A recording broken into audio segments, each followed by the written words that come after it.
વાત કરી 750 સેવક દેવાયત પંડિત એક દેવલ દેને ગોતવા જાય મજવડીના ઢાળે પૂગે અને બાપુ રથનો ધરો ભાંગ્યો અને સેવકને કીધું કે આ ગામ કયું કે મજવડી કે જાવ નહીં આ ધરો હંતાઈ આવો ત્યાં દેવ તણખીની બાપુ કોડ અને અહીંયા આવીને કીધું કે ધરાને હાથી દો. દેવ તણખી ના પાડે છે કે ભાઈ આજ તો મારા 11 નો હકતો છે. ઈ કે પણ દેવાયત પંડિત નો રથ છે, અમે એના 750 સેવક ભેગા છીએ, રથનો ધરો ભાંગ્યો છે. ઈ કે દેવાયત પંડિત નો હોય તો ભલે ને ગમે એનો હોય તો ભલે આજ હું કોડ નો માંડું. ઈ કે પણ કાંઈ કરતા ઈ કે તમારા ગુરુ જો આવીને કદાચ દેવાયત પંડિત આવીને ઘણ ઉપાડે તો કે હાથી દઉં, બાકી હું નહીં ઉપાડું. દેવાયત પંડિત ને આવીને કીધું કે આવી રીતે એમ કે છે 11 નો હકતો છે ને હું નહીં હાથી દઉં. આવ્યા દેવાયત પંડિત. ઈ કે તમે ઉપાડશો ઘણ તો કે હા. એ ધરો ધખાવા મૂક્યો અને લાલ ચોળ જેવા બે ઠેબા કરીને આમ મેરણ માથે મૂક્યા અને કીધું મારો કા. એક ઘા માર્યો ને એરણ વહી ગઈ પતાળમાં અને પગ લાંબો કરીને ઘૂંટી માથે બે ઠેબા રાખીને દેવ તણકે કીધું મારો મારો મારો.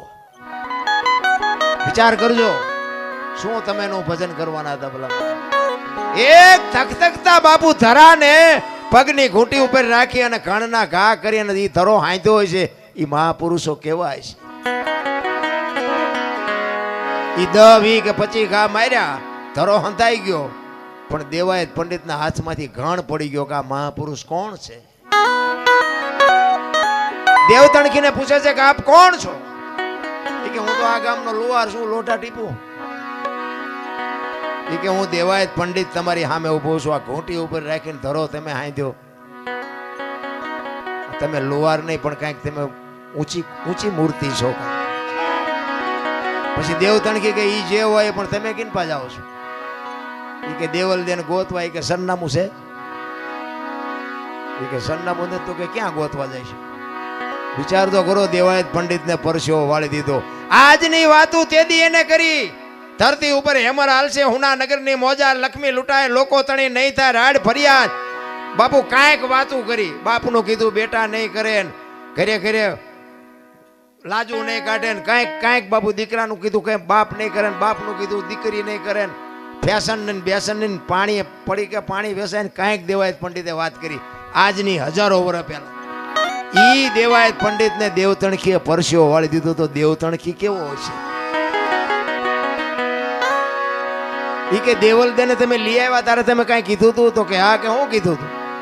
ઈ કે શંકા નહીં જાય, શંકા જ્યાં સુધી નહીં જાય ત્યાં સુધી હું તમારી રહીશ, અને શંકા જાય તેથી હું તમારી નહીં હોય. તો કે શંકા ગઈ હતી? તો કે હા. તો કે હવે હું ગોતવા નીકળ્યા છો?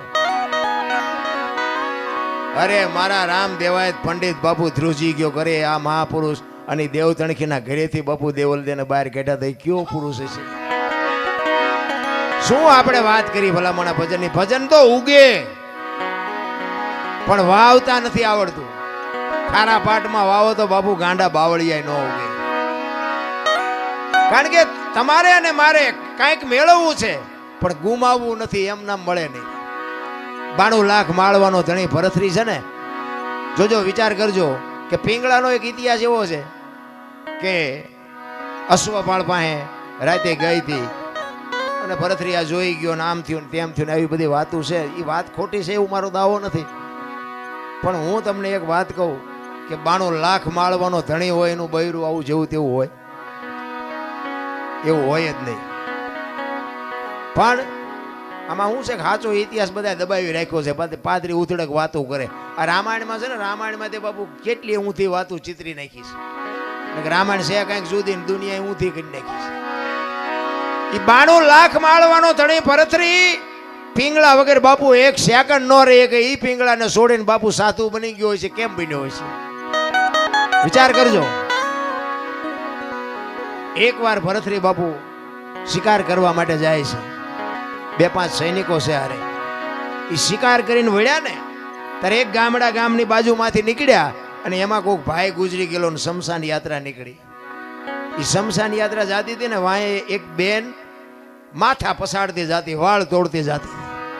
એટલે ભરથરીને એમ થયું, એના સૈનિકોને પૂછે છે કે આ શમશાનમાં બેન બૈરા કોઈ દી ન જાય પણ આ બેન કેમ હાલી જાય છે? વાંહે એનો આ ગુજરી ગયો એનો ભાઈ છે, એનો ઘરવાળો હશે, એનો દીકરો હશે, શું હશે? એ કે આપણે આ પાકું કરવું છે. એ શમશાન હતું ને ત્યાંથી આમ આગા ઘોડા ઊભા રાખીને જોવે છે કે શું થાય છે.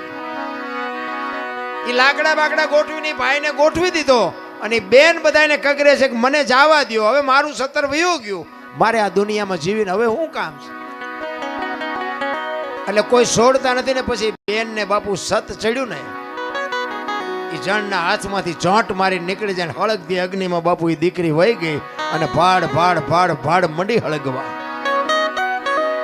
એ દીકરી હળગતી હતી પણ ભરથરી ઘોડા ઉપર બેઠો બેઠો પાણાની મૂર્તિ જેવો થઈ ગયો કે આહા, જીવતા જીવ આ દીકરી હળગી ગઈ, આ કેટલો પ્રેમ હશે. ને એક ભાઈને પૂછ્યું કે આ ગુજરી ગયું કોણ હતું? એ કે બેન જે હળગી ગયા ને એના ઘરવાળા હતા.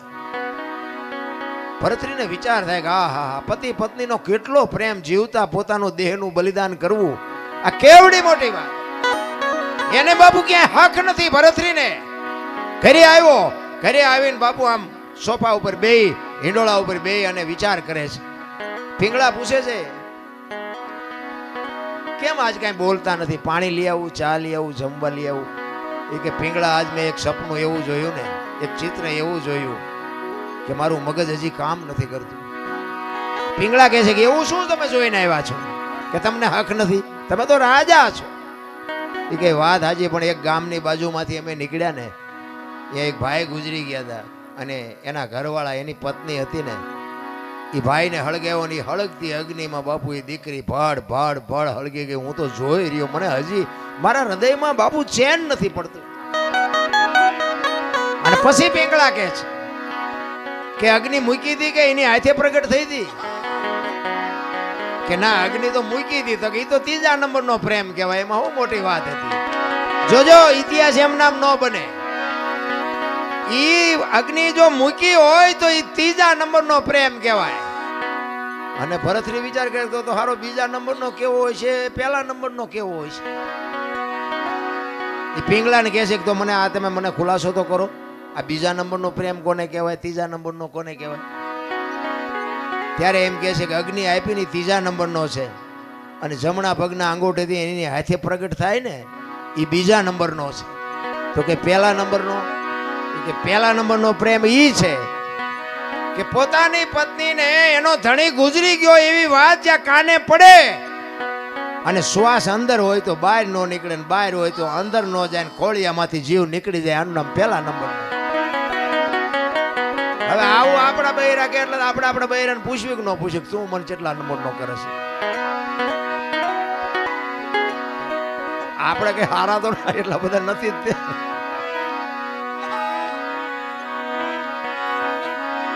એટલે ભરતરી કહે છે પિંગળાને, પિંગળા તું મને કેવો પ્રેમ કરસ, 1લા નંબરનો, 2જા નંબરનો, 3જા નંબરનો? એટલે સ્વાભાવિક છે આપણું બૈરું 1લા નંબરનો કરતું હોય, 3જા નંબરનો, પણ એ તો એમ જ કે 1લા નંબરનો કરું છું. એ તો કઈ એવું જ ન કે હું 3જા નંબરનો કરું છું. એટલે પિંગળા કહે છે મહારાજ એ બધી વાત જવા દો અને જે કરતા હોય કરો. એ કે ના, બીજું કઈ નહીં, ખાલી હું તને પૂછું છું તું મને પ્રેમ કેવો કરશ? પછી પિંગળાને એમ થયું કે આ જાણ્યા વગર તો લોહી પીધા વગર રહેશે નહીં અને સાચું આમને સમજાવવાનું નથી.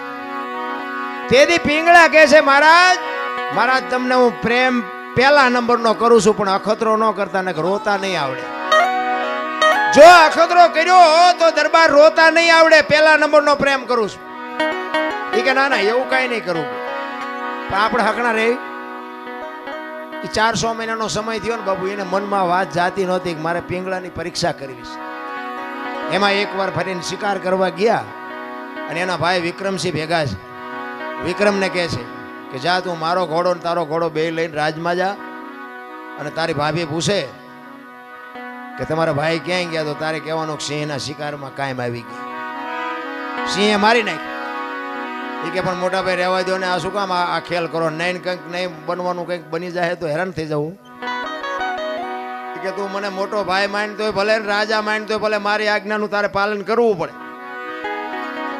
આ અમસા નથી રાજા વાજા ને વાંદરા કીધા, આવા હાથે કરીને ઉભા કરતા હતા. એ વિક્રમ આવ્યો 2 ઘોડા લઈ અને આવીને આમ દરવાજામાં બે ઘોડા હાથમાં દોર્યા છે ને હાલ્યો આવે છે. અને અટારી ઉપર બાપુ પિંગળા ઊભી છે, બાજુમાં એની દાસી ઊભી છે. અને પિંગળા પૂછે છે, વિક્રમભાઈ તમે આવ્યા, તમારા ભાઈ ક્યાં? એટલે વિક્રમ ઘડીક બોલતો નથી. વિક્રમભાઈ તમને કહું છું, તમારા ભાઈ ક્યાં? માંડ બોલ્યો, કારણ કે ખેલ તો પછી નાટક તો હરકી રીતે જ કરવું પડે. એ કે મારા ભાઈએ સિંહના શિકારમાં મારા ભાઈ ઉપર સિંહે તરાપ મારીને મારા ભાઈને મારી નાખ્યા. સિંહે એ આમના મટારીએ હાથ રહી ગયો બાપુ, પિંગળાના ખોળિયામાંથી જીવ નીકળી ગયો. હવે પડખે દાસી ઊભી છે, એટલે દાસીએ પિંગળાનું બાવડું પકડીને કીધું કે હાલો બા. એ આમ બાવડું પકડ્યું ને ત્યાં પિંગળા પડી. ત્યાં બધાને ખબર પડી કે પિંગળા તો ગુજરી ગઈ. અને કડીક થયું ભરથરી આવ્યો ને બાપુ ખબર પડી ને પછી ભરથરી માથા મીડ્યો પસાડો. પિંગળા હવે હું તારા વગર, અને 92 લાખ માળવાનો ધણી એનું બૈરું બાપુ ગુજરી જાય પછી પબ્લિક કેવી ભેગી થઈ છે. કીડીઓ ઘોડે માણા ઉભરાણો હો, પણ ભરથરી બાપુ બેકાબુ બની ગયો. વાળ મીડો તોડવા, ધૂળ ને ફાકડા મીડો ભરવા. પિંગળા જાગ, પિંગળા પણ મરેલા બાપુ જાગે. આ તો પહેલા વિચારવાની જરૂર છે. હું તો એમ કહું છું કે અખતરા કોઈ વાત ના કરાય જ નહીં, પછી રોતા નથી આવડતું. આપણે જેલમાં કોઈ માણા હોય એને બાપુ આ સંસારની કે હરવા ફરવાની, ખાવા પીવાની, મોજ કરવાની કઈ જરૂર નહીં હોય, એને શોખ નહીં હોય.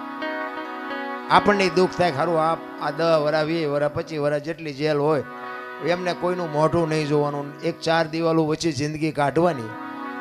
પણ બાપુ એવું પગલું ક્યારેક ક્રોધ માણસને ચડી જાય ને પગલું ભરી લે ને પછી પસ્તાવાનો વારો આવે. એક ભાઈને બાપુ વેચ જમીન હાટું હગો ભાઈ હગા ભાઈને મારી નાખે. એક જાય ઉપર ને એક જાય જેલમાં. એટલે જ સંતોએ કીધું કે ધરતી રાજા રામની કોઈની પૂરી કરી નહીં આશ, આની માથે કંઈક રાણા રમી ગયા ને કંઈક વિયાઈ ગયા નિરાશ. પછી જેલમાં પૂર્યો એની આપણે ખબર કાઢવા જાય ને તો એ શું કે ખબર, એ કે ઓલું પોસાવી ગયું જાય ભલે જાય પણ મને આમ જ બારો કઢાવો. તો હવે વેચ જવા દીધી હોત તો તારે મોડું થઈ ગયું. મારો કહેવાનો અર્થ એ છે, સમયની હારે હાલો. સમય બડા બલવાન નહીં, પુરુષ બલવાન. હમણાં કીધું તું ને, વખતની બાપુ વાતું છે. અર્જુન જેવો બાણા વળી બાપુ આમ ગાંડીવની પણસ પકડીને છૂટી મૂકે ને, કુરુક્ષેત્રના મેદાનના પડ ધ્રુજે. અને ભીષ્મની સામે બાપુ ઈ ઉભો રહે, બીજાની તાકાત નહીં. અને એ શિખંડીને આગળ રાખ્યો ને કે ભીષ્મની સામે ઉભું રહેવું. એટલે ઈ અર્જુન બાપુ હસ્તિનાપુરથી દ્વારકા જાતો તો લૂંટાઈ ગયો, સમય વિયો ગયો. એમ સમયની બલિહારી છે. સમય હારે હાલો, વર્તમાનમાં જીવો બાપુ. ભૂતકાળને ભવિષ્યકાળને સંભાળવાની જરૂર જ નથી.